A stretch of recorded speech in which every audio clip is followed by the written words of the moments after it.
कन्या राशि वालों, ये जुलाई 2026 के आने वाले 15 दिन आपकी पूरी कहानी बदल कर रख सकते हैं। हाल ही में ग्रहों में कुछ ऐसी हलचल हो चुकी है जो आपके जीवन में बड़े बदलाव लेकर के आएगी। इस बदलाव के अंदर खुशियां भी हैं और कुछ चुनौतियां भी हैं जिनका आपको खास ध्यान रखना होगा, क्योंकि ये जुलाई 2026 का समय जाते जाते आपको 3 से 4 बड़ी खुशखबरियां देकर के जा सकता है। परंतु इन खुशियों के साथ साथ कुछ सावधानियां भी हैं जिनका आपको बहुत ख्याल रखना होगा। तो कन्या राशि वालों, इन अंतिम 15 दिनों के अंदर कौन सी बड़ी खुशियां आपको मिलेगी और क्या चेतावनी है जिसका आपको खास ध्यान रखना है, ये इस वीडियो के अंदर डिटेल में बताया गया है। तो यदि आपकी कन्या राशि है तो इस वीडियो को शुरू से लेकर अंत तक ज़रूर देखें ताकि आप सारी चीज़ें जान सकें और कोई भी चीज़ आपसे मिस ना हो। और यदि आपकी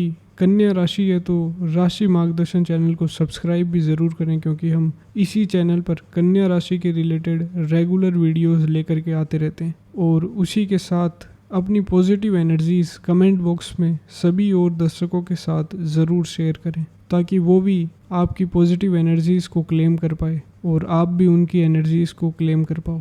तो कन्या राशि वालों, इस समय की पूरी ऊर्जा और आपके मानसिक स्तर पर यदि हम चर्चा करें तो 17 जुलाई से जैसे ही आप आगे बढ़ेंगे, आपके अंदर धन कमाने की यानी प्रॉफिट बनाने की एक बहुत ही तेज भूख जाग जाएगी। हो सकता है कि आप हाल ही में हुए आर्थिक नुकसान या फिर किसी कर्ज को लेकर अपने मन में बहुत गहरी चिंता में रहे हो, लेकिन अब आप उस स्थिति से पूरी तरह से बाहर निकलना चाहते हैं। इस समय आपके 11वें भाव, जिसे हम लाभ स्थान कहते हैं, वहाँ एक बहुत ही ज़बरदस्त हलचल चल रही है। देवगुरु बृहस्पति वहाँ पहले से ही बैठे हैं, शुक्र वहाँ से गुजर रहे हैं और 16 जुलाई को ग्रहों के राजा सूर्य वो भी कर्क राशि में आकर आपके 11वें भाव को पूरी तरह से सक्रिय कर रहे हैं। एक बहुत ही ज़रूरी ज्योतिषीय नियम का विश्लेषण ध्यान रखना चाहिए। आपका अपना राशि स्वामी ग्रह बुध 21 जुलाई तक अस्त अवस्था में रहेंगे। इसका सीधा सा मतलब यही है कि 17 से 21 जुलाई के बीच आपके अंदर कामों को कल पर टालने की या फिर एक अजीब सी सुस्ती की भावना आ सकती है। आप हर इंसान और हर हालात को बहुत बारीकी से देखने लगेंगे और यह ज़रूरत से ज़्यादा विश्लेषण आपको सामने वाले की नीयत पर बेवजह शक करवाने पर मजबूर कर सकता है। यह केवल अस्त बुध का कुछ समय का असर है, इसलिए इन शुरुआती 5 दिनों में खुद पर हावी हो रही इस शकी आदत को रोक कर रखना बहुत ज़रूरी है। 21 जुलाई को जैसे ही बुध का उदय होगा और 23 जुलाई को जब वह मार्गी अवस्था में आएंगे, तब आपके दिमाग पर छाया हुआ वह सारा कन्फ्यूज़न एकदम से घट जाएगा और आपको अपने हर सवाल का पूरी तरह से साफ जवाब मिल जाएगा। अब यदि हम आपके करियर और बिजनेस के मोर्चे पर यह समय का विश्लेषण करें तो कन्या राशि वालों के लिए करियर और बिजनेस के मोर्चे पर यह समय आपको अचानक से कुछ बहुत बड़े और फायदे वाले अवसर देने वाला है। आपकी कुंडली के 10वें भाव में, जो आपके कर्म और प्रोफेशन का भाव है,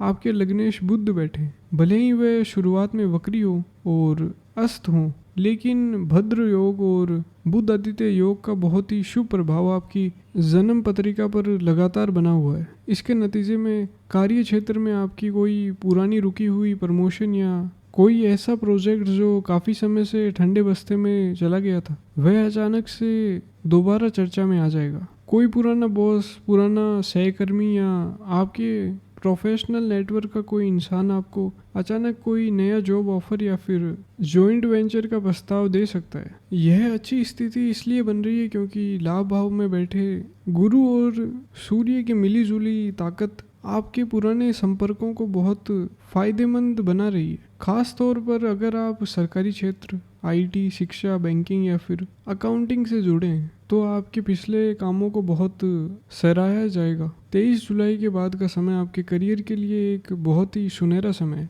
जब बुध पूरी तरह से मार्गी हो जाएंगे, तब आपको नौकरी बदलने, नए रोल अपनाने या फिर किसी बड़े प्रोजेक्ट की जिम्मेदारी संभालने में बहुत अच्छी सफलता मिलेगी। हालांकि आपको इस बात को लेकर सावधान रहना होगा कि 17 से 20 जुलाई के बीच ऑफिस की कोई छुपी हुई राजनीति या फिर किसी सहकर्मी का कोई पुराना ईमेल अचानक से एक बड़ा मुद्दा बन सकता है। इसलिए इस दौरान अपनी बातचीत और शब्दों के चुनाव को लेकर बहुत सतर्क रहें। मेरी सलाह यही रहेगी कि अपने सहकर्मी के साथ किसी भी तरह की बहस में ना उलझें, खासकर 21 जुलाई तक। अपनी प्रोफेशनल ग्रोथ को और ज़्यादा बढ़ाने के लिए अपने ऑफिस या फिर उत्तर पश्चिम दिशा को बिल्कुल साफ और व्यवस्थित रखें, क्योंकि वास्तु के अनुसार यह वह दिशा है जो आपके नेटवर्क और क्लाइंट को खींच कर आपकी तरफ लाती है। अब यदि हम इन आने वाले 15 दिनों के अंदर कन्या राशि वालों के लिए आर्थिक मामलों और कैश फ्लो के नज़रिए से चर्चा करें तो देखिए,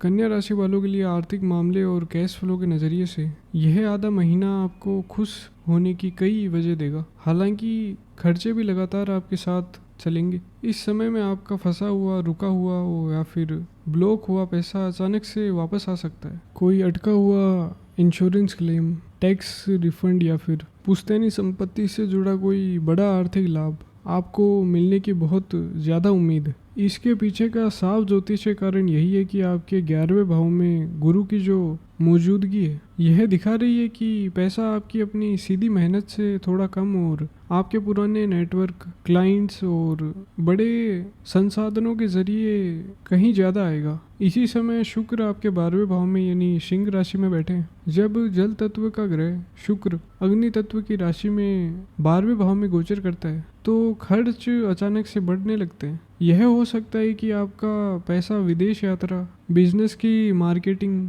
ब्रांडिंग या फिर अपने घर के लिए कोई नया लग्जरी आइटम खरीदने में खर्च हो जाए। आर्थिक फैसले लेने के लिए 19 और 20 जुलाई के आसपास का समय सबसे ज़्यादा अच्छा है। इसके उलट 23 से 25 जुलाई के बीच जब चंद्रमा अपनी नीच राशि में गोचर करेंगे तब शेयर बाजार या किसी भी बड़े इन्वेस्टमेंट में अपना पैसा लगाने से आपको पूरी तरह से बचना चाहिए, क्योंकि इस समय भावनाओं में बहकर लिया गया कोई भी पैसों के रिलेटेड फैसला आपको भारी नुकसान पहुंचा सकता है। अपने बढ़ते हुए खर्चों को कंट्रोल रखने के लिए भगवान लक्ष्मी नारायण जी की रोज़ाना पूजा करना आपके लिए बहुत ज़्यादा फायदेमंद रहेगा। व्यक्तिगत रिश्तों और प्रेम संबंधों के मामले में यदि हम चर्चा करें कि कन्या राशि वालों के लिए क्या प्रेडिक्शंस है तो देखिए, व्यक्तिगत रिश्तों और प्रेम संबंधों के मामले में इस समय आपको बहुत ज़्यादा सावधान रहने की ज़रूरत है। जो लोग सिंगल हैं उनके जीवन में किसी पुराने जान पहचान वाले चेहरे की अचानक वापसी हो सकती है। आप अपने बिगड़े हुए रिश्तों को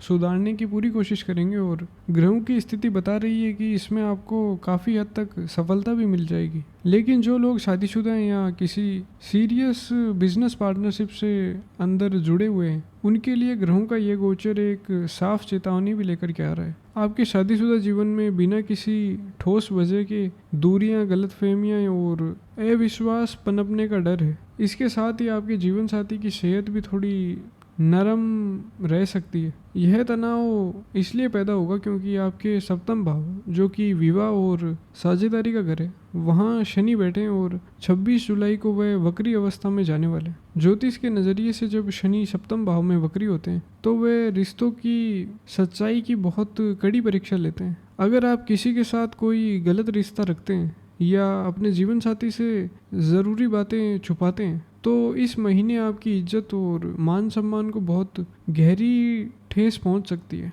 मेरा ज्योतिष का अनुभव यह साफ बताता है कि अगर आपकी उम्र 45 वर्ष के आसपास है तो ग्रहों का यह खास झुकाव आपके वैवाहिक जीवन में कुछ अचानक और ना सोचा हुआ तनाव ला सकता है। यह स्थिति खास तौर पर 17 और 18 जुलाई को ज़्यादा नाजुक रहेगी जब चंद्रमा और केतु का मिलन होगा। उस दौरान छोटी मोटी बातों पर आप झगड़ सकते हैं, पर आपको ध्यान रखना है कि बात का बतंगड़ ना बने। इसलिए अपने जीवन साथी के साथ पूरी पारदर्शिता बनाए रखें और किसी भी तरह की तीखी बहस से खुद को दूर रखें। अगर कोई बात आपको बहुत बुरी लगे तो तुरंत जवाब देने के बजाय उसे कुछ दिनों के लिए टाल देना ही सबसे बड़ी समझदारी होगी। अब यदि कन्या राशि वालों के लिए परिवार और सामाजिक जीवन पर चर्चा करें तो देखिए, इन आने वाले 15 दिनों के अंदर परिवार और सामाजिक जीवन के मोर्चे पर यह समय आपको बहुत मान सम्मान और रुतबा दिलाने वाला है। अगर आप अपने बच्चों की पढ़ाई या फिर उनके करियर को लेकर लंबे समय से किसी चिंता में डूबे थे तो इन 15 दिनों में आपकी वह बड़ी मानसिक परेशानी पूरी तरह से ख़त्म होने वाली है। आपके बच्चे अपने फील्ड में कुछ ऐसा बहुत अच्छा काम करेंगे जिससे आपका सीना गर्व से चौड़ा हो जाएगा और आपको परिवार के बड़े बुजुर्गों का खास आशीर्वाद मिलेगा। यह अच्छी स्थिति इसलिए बन रही है क्योंकि आपके नवम भाव, जिसे भाग्य भाव भी कहा जाता है, वहाँ बैठे मंगल आपको एक गजब की हिम्मत और आत्मविश्वास दे रहे हैं। साथ ही 11वें भाव में बैठे गुरु की शुभ दृष्टि आपके संतान और पराक्रम भाव पर भी पड़ रही है, जो घर के पुराने पारिवारिक झगड़ों को शांति से सुलझाने में बहुत मदद कर रहा है। चतुर्थ भाव में चंद्रमा की स्थिति पर भी यदि हम नज़र डालें तो उसकी वजह से घर के माहौल में सुख और शांति आएगी। हालांकि इस दौरान आपको अपनी माताजी की सेहत का थोड़ा खास ध्यान रखना चाहिए। 17 जुलाई के बाद जैसे जैसे सूर्य और गुरु का साथ और मजबूत होता जाएगा, वैसे वैसे परिवार और समाज में आपका नाम भी बढ़ता जाएगा। इस अच्छी ऊर्जा का पूरा फायदा उठाने के लिए बस इस बात का ध्यान रखें कि अपनी किसी भी जिद को परिवार के बाकी लोगों, खासकर अपने छोटे भाई बहनों पर थोपने की कोशिश ना करें। अब एक सबसे ज़रूरी मुद्दे पर बात करते हैं कि कन्या राशि वालों के लिए इन आने वाले 15 दिनों में सेहत के नज़रिए से क्या दिखाई दे रहा है। तो देखिए, सेहत के नज़रिए से देखा जाए तो आमतौर पर आप इस पूरे समय में काफ़ी एक्टिव और एनर्जी से भरे महसूस करेंगे। कोई पुरानी शारीरिक बीमारी जो आपको लंबे समय से तकलीफ दे रही थी, उसमें अब आपको बहुत आराम मिलता हुआ दिखाई देगा। इसके बावजूद शरीर के कुछ खास हिस्सों पर आपको अपना ध्यान लगाने की ज़रूरत है। आपको अपनी कमर के निचले हिस्से, खासकर L4 और L5 डिस्क के आसपास जोड़ों के दर्द या फिर कानों से जुड़ी किसी परेशानी का सामना करना पड़ सकता है। इसके अलावा ब्लड शुगर और ब्लड प्रेशर के भी जो मरीज़ हैं, उन्हें अपने रोज़ के रूटीन और खान पान को लेकर बहुत ज़्यादा सतर्क रहना चाहिए। सेहत में यह उतार चढ़ाव इसलिए मुमकिन है क्योंकि आपका छठा भाव का स्वामी, जो रोग का कारक है, वह शनि होकर आपके सप्तम भाव में गोचर कर रहा है, जो अक्सर जोड़ों और कमर के दर्द की शिकायत देता है। वहीं 12वें भाव में शुक्र का होना लाइफस्टाइल से जुड़ी बीमारियों को बढ़ाने का काम करता है। 17 और 18 जुलाई के उस समय के अंदर अग्नि तत्व के सूर्य का जल तत्व की राशि कर्क में जाना, तब आपको ब्लड प्रेशर में अचानक थोड़ा उतार चढ़ाव देखने को मिल सकता है। इसलिए अपने शरीर में पानी की कमी ना होने दें और खूब पानी पिएं। अपनी नींद के साथ कोई समझौता ना करें और अगर कमर दर्द की शिकायत महसूस हो तो उसे बिल्कुल भी इग्नोर ना करें और किसी अच्छे डॉक्टर से तुरंत सलाह लें। अब यदि हम कन्या राशि वाले विद्यार्थियों या फिर स्टूडेंट्स के नज़रिए से बात करें तो शुरुआती दिनों में आपका फोकस बहुत ज़्यादा भटकेगा। आप बार बार अपने पढ़ाई के विषय बदलेंगे या जो कुछ भी पढ़ेंगे उसे याद रखने में आपको मुश्किल महसूस होगी। लेकिन आपको इससे निराश होने की बिल्कुल ज़रूरत नहीं है, क्योंकि जल्द ही ग्रहों की चाल में एक बहुत बड़ा और अच्छा बदलाव होने वाला है। 21 जुलाई तक आपका विद्या का कारक और लग्नेश बुध अस्त अवस्था में है, जिसके कारण मन में अपने आप भटकाव बन रहा होगा। लेकिन 21 जुलाई को जैसे ही बुध का उदय होगा और 23 जुलाई को वह मार्गी होंगे, उस समय आपका दिमाग कंप्यूटर से भी तेज हो जाएगा और आपकी चीज़ों को समझने की ताकत बहुत तेजी से काम करने लगेगी। 23 से 31 जुलाई तक का समय हायर एजुकेशन, रिसर्च, मैनेजमेंट या फिर किसी भी कठिन प्रतियोगी परीक्षा की तैयारी कर रहे छात्रों के लिए किसी बड़े वरदान से कम नहीं है। इस समय में अपने फोकस को लगातार बनाए रखने के लिए और उसे टूटने से बचाने के लिए बुद्ध के बीज मंत्र का आप जाप करना शुरू करें। यह आपको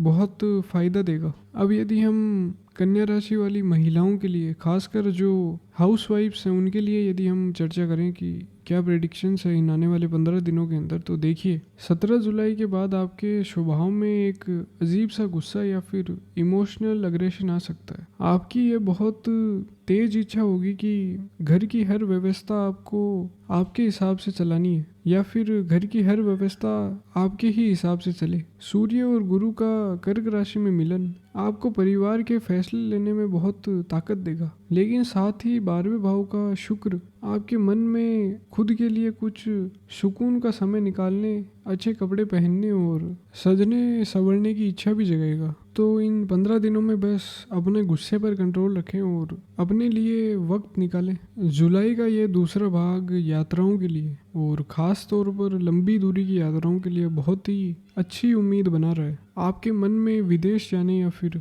अपने जन्म स्थान से बहुत दूर जाने की एक गहरी इच्छा पैदा होगी। ज्योतिष के नज़रिए से इसे समझा जाए तो 12वें भाव में बैठे केतु पर मंगल की पूरी दृष्टि पड़ रही है और शुक्र भी 12वें भाव में मौजूद है। इन दोनों ग्रहों के मिले जुले असर के कारण अचानक से यात्राओं के योग बनेंगे। यह भी हो सकता है कि आप किसी छोटी धार्मिक या फिर आध्यात्मिक यात्रा पर निकल जाएं, जो आपके जीवन के लिए बहुत लकी और फायदेमंद साबित होगी। यात्रा की प्लानिंग करने के लिए 26 से 28 जुलाई के बीच का समय सबसे बेहतरीन रहेगा। बस इस बात का खास ध्यान रखें कि सफ़र के दौरान अपने सामान का और विशेष रूप से अपने वीज़ा, टिकट या फिर अन्य ज़रूरी कागज़ों की सुरक्षा को लेकर बहुत सतर्क रहें। अब यदि हम कन्या राशि वालों के लिए मानसिक और आध्यात्मिक तौर पर चर्चा करें तो देखिए, यह 15 दिन का समय आपको सोच विचार की बहुत गहराई में लेकर के जाने वाला है। आमतौर पर कन्या राशि वाले लोग हर चीज़ में लॉजिक या फिर तर्क ढूंढते, यह उनकी आदत होती है। लेकिन इस समय राहु आपके छठे भाव में बैठकर आपको एक गजब का फोकस और गहरी समझ दे रहा है। चूँकि 15 जुलाई के बाद देवगुरु बृहस्पति अस्त अवस्था में चले गए हैं, इसलिए आपको बाहरी दिखावा वाली पूजा पाठ या फिर बड़े आयोजन से शायद उतनी मन की शांति ना मिले जितनी शांति आपको अकेले में बैठकर मेडिटेशन या फिर ध्यान करने से मिलेगी। आपका मन इस समय में बहुत गंभीर, संयमित या फिर शांत रहेगा। आपके अंदर दूसरों को माफ़ करने की एक बहुत ही अद्भुत और साफ भावना पैदा होगी। अगर किसी ने बीते समय में आपके साथ कुछ बुरा बर्ताव किया भी हो तो आप उस कड़वाहट को भूलकर और उन्हें माफ़ करके ज़िंदगी में आगे बढ़ना चाहेंगे। अपने मन के इस सुंदर भाव को लगातार बनाए रखने के लिए और बेवजह की मानसिक टेंशन से खुद को सुरक्षित रखने के लिए रोज़ाना श्री विष्णु सहस्त्र नाम का पाठ करना आपके लिए एक मजबूत ढाल का काम करेगा। आइए अब इन 15 दिनों के समय का एक बहुत ही सटीक और तारीख के हिसाब से विश्लेषण करते हैं, जिससे आपको अपनी आने वाली योजनाओं को बेहतर बनाने में मदद मिलेगी। 17 और 18 जुलाई का समय थोड़ा ज़्यादा सावधानी रखने का है। इस दौरान चंद्रमा और केतु का मिलन आपके 12वें भाव में बन रहा है, जिसका सीधा और उल्टा असर आपके फैसले लेने की ताकत पर पड़ सकता है। इन दिनों में गलतफहमियां अपने चरम पर हो सकती है, इसलिए कोई भी रिएक्शन अचानक गुस्से में या फिर बहुत ज़्यादा भावुक होकर ना दें, उस चीज़ से आप बचें। इसके तुरंत बाद 19 और 20 जुलाई के दिन आपके लिए बेहद शुभ नतीजे लेकर के आ रहे हैं। इस समय चंद्रमा आपकी अपनी ही राशि यानी कन्या लग्न में गोचर करेंगे, जिससे आपका कॉन्फिडेंस बहुत ऊंचा रहेगा। अगर आपको कोई ज़रूरी इंटरव्यू देना है, कोई बिजनेस प्रेजेंटेशन देनी है या फिर अपने जीवन का कोई बड़ा पर्सनल फैसला लेना है, तो बिना डरे इन तारीखों को चुनें। फिर 21 से 23 जुलाई के बीच एक बड़े बदलाव का समय आएगा। 21 को बुध का उदय होना और 23 को उनका मार्गी हो जाना आपके जीवन से सारा कन्फ्यूजन हमेशा के लिए हटा देगा और कार्यस्थल पर आपको अपने गोल्स को लेकर पूरी क्लियरिटी मिल जाएगी। 23 से 25 जुलाई के दिनों में आपको बहुत ज़्यादा सतर्क रहना होगा, क्योंकि चंद्रमा अपनी नीच राशि में रहेंगे। मैंने आपको पहले ही आगाह किया है कि इस समय कोई भी बड़ा पैसों का निवेश आप करने से पूरी तरह से बचें और किसी भी तरह की बहस या फिर झगड़े से खुद को कोसों दूर रखें। आखिर में 26 से 28 जुलाई का समय, जब 26 जुलाई को शनि वक्री हो रहे हैं, यह समय यात्राओं के लिए, विदेश से जुड़े कामों के लिए और आध्यात्मिक गतिविधियों के लिए बहुत बढ़िया है। लेकिन इसी दौरान बिजनेस पार्टनरशिप के किसी पुराने कागजात को लेकर विवाद खड़ा हो सकता है, इसलिए आंख बंद करके किसी पर भी भरोसा करने की गलती ना करें। इस पूरे समय की ऊर्जा को बैलेंस रखने के लिए और अपने लक को बढ़ाने के लिए आपके लिए सबसे लकी कलर सफ़ेद रहेगा और लकी नंबर 5 और 6 रहेंगे। और यदि इस समय के अंदर हम शुभ दिन की बात करें तो बुधवार और शुक्रवार का दिन आपके लिए नए काम की शुरुआत करने के लिए सबसे शुभ साबित होगा। नक्षत्रों के आधार पर बात करें तो अगर आपका जन्म उत्तरा फाल्गुनी नक्षत्र में हुआ है तो 20 जुलाई तक सूर्य देव के बीज मंत्र का आप लगातार जाप करें। अगर आपका जन्म हस्त नक्षत्र में हुआ है तो इस पूरे महीने में ओम वरुणाय नमः मंत्र का आप जाप करें, क्योंकि आपके लिए राहु और केतु गोचर में थोड़ी भारी तारा में चल रहे हैं। और अगर आप चित्रा नक्षत्र में जन्म लिए और चित्रा नक्षत्र के हैं तो पूरे महीने ओम पुष्णे नमः का जाप करना आपके लिए जो भी रास्ते में रुकावटें आ रही थी वो दूर करेगा। रत्नों की बात करें तो अगर आपने किसी अच्छे ज्योतिष से अपनी कुंडली का पर्सनल विश्लेषण करवाया है तो आप बुधवार के दिन 5 से 6 रेती का पन्ना अपनी सबसे छोटी उंगली में पहन सकते हैं। इसके ऑप्शन के तौर पर 4 मुखी या फिर 12 मुखी रुद्राक्ष गले में पहनना भी आपके लिए बहुत ज़्यादा दिमागी ताकत देगा। अब आते हैं कुछ बहुत ही ज़रूरी सावधानियां जिनसे आपको डरना बिल्कुल नहीं है बल्कि पूरी तरह अलर्ट रहना है। इस महीने अपनी सबसे बड़ी ताकत जो कि आपकी हर चीज़ को बारीकी से परखने की आदत है उसे आपको कमज़ोरी में बदलना नहीं है। हर रिश्ते और हर इंसान को लगातार शक की नज़र से देखने आपको बंद करना पड़ेगा। जहाँ सच्चे जज्बातों की ज़रूरत हो वहाँ सिर्फ लॉजिक लगाना सही नहीं है। दूसरी ज़रूरी बात, 26 जुलाई के बाद अपनी बिजनेस पार्टनरशिप में कोई भी नया कागज़ बिना ध्यान से पढ़े साइन ना करे। और तीसरी बात, ऑफिस में अपने सीनियर्स से बात करते समय अपनी बातों में कोई घमंड या फिर ईगो ना आने दे, वरना आपका बात जो बननी थी वो बिगड़ने लगेगी। हमेशा एक बात का ध्यान रखिए कि ज्योतिष शास्त्र आपको आने वाले समय के बारे में थोड़ी जानकारी देता है, लेकिन सबसे ज़रूरी आपके कर्म है। ग्रहों की चाल आपको सही रास्ता दिखाती है, लेकिन आपकी मेहनत और आपके द्वारा किए गए ये छोटे मोटे उपाय आपकी किस्मत की दिशा को पूरी तरह बदलने की ताकत रखते हैं। अगर आपको ग्रहों की चाल का ये वीडियो अपने जीवन से गहराई से जुड़ा हुआ लगा हो तो लाइक ज़रूर करें। अपने विचार या फिर अपनी पर्सनल अनुभव मुझे कमेंट में लिखकर ज़रूर बताएं। अपने परिवार और जो भी कन्या राशि वाले बाकी दोस्त हैं आपके, उनके साथ ये वीडियो शेयर करना ना भूलें। चैनल को सब्सक्राइब करें ताकि ग्रहों की हर छोटी बड़ी चाल उसका सटीक और लॉजिकल विश्लेषण आप लगातार पा सकें। अपना और अपने परिवार का बहुत ख्याल रखिए। नमस्कार, धन्यवाद।